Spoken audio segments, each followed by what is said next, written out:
వెతుక్కోవాలన్నది పాత సామెత. బలహీనంగా ఉన్న చోటే బలపడాలన్నది ప్రెజెంట్ నడుస్తోన్న కొత్త సామెత. అవును, నవ్యాంధ్ర రాజధాని ప్రాంతంలో బలహీనంగా ఉన్న వైసీపీ తిరిగి బలం పెంచుకోవాలని చూస్తోంది.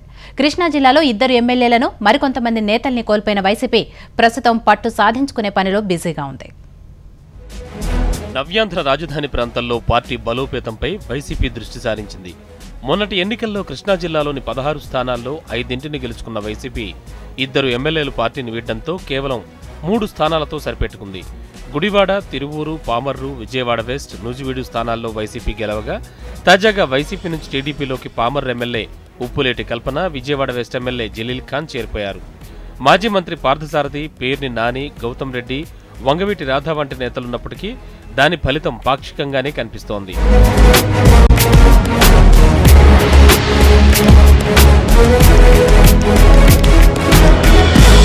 కొంతమంది సీనియర్ నాయకులపై వైసీపీ అధినేత జగన్ దృష్టి సారించారు. పార్టీలో చేరేందుకు ఉత్సాహం చూపుతోన్న వాళ్లకి గ్రీన్ సిగ్నల్ ఇస్తున్నారు. ఈ కోవలో ఇటీవలే మాజీ ఎమ్మెల్యే వెల్లంపల్లి శ్రీనివాస్ పార్టీలో చేరారు. అదేవిధంగా మరో మాజీ ఎమ్మెల్యే మల్లాది విష్ణు సైతం త్వరలో వైసీపీ తీర్థం పుచ్చుకోనున్నట్లు తెలుస్తోంది.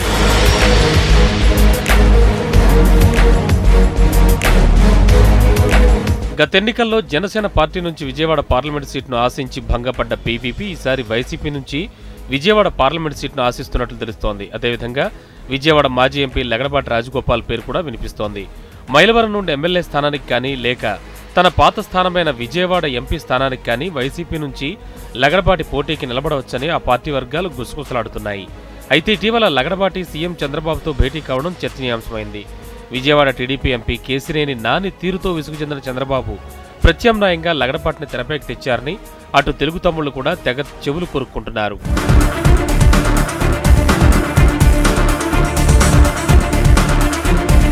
అదేవిధంగా వైసీపీలో చేరుతారన్న నేతల్లో మాజీ కేంద్ర మంత్రి పురంధేశ్వర్ పేరు కూడా బలంగా వినిపిస్తోంది. విజయవాడ పార్లమెంట్ నియోజకవర్గానికి మంత్రి నారా లోకేష్ను టీడీపీ ఇన్ఛార్జిగా నియమించడం, వచ్చే ఎన్నికల్లో విజయవాడ నుండి లోకేష్ సతీమణి బ్రాహ్మణి బరిలో నిలుస్తారన్న ప్రచారం కూడా నడుస్తోన్న నేపథ్యంలో బ్రాహ్మణి కనుక బరిలో దిగితే ఆమెకు పోటీగా పురంధేశ్వర్ని వైసీపీ బరిలో దించవచ్చని తెలుస్తోంది. ప్రస్తుతం బీజేపీలో ఉన్న పురంధేశ్వరి త్వరలో వైసీపీ తీర్థం పుచ్చుకోనున్నట్లు ఆ పార్టీ వర్గాల్లో ప్రచారం జరుగుతోంది. అయితే ఈ ప్రచారంపై పురంధేశ్వర్ మాత్రం పెదవి విప్పడం లేదు.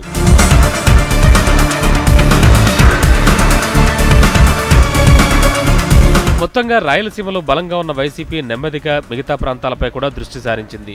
ఇందులో భాగంగా ముందు రాజధాని ప్రాంతంపై కన్నేసింది. రాజధానిలో బలం పెంచుకుంటే అది పార్టీకి ఎంతో మైలేజీ వస్తుంది కాబట్టి త్వరలోనే పార్టీలో చేరికలకు సన్నాహాలు చేసుకుంటోంది.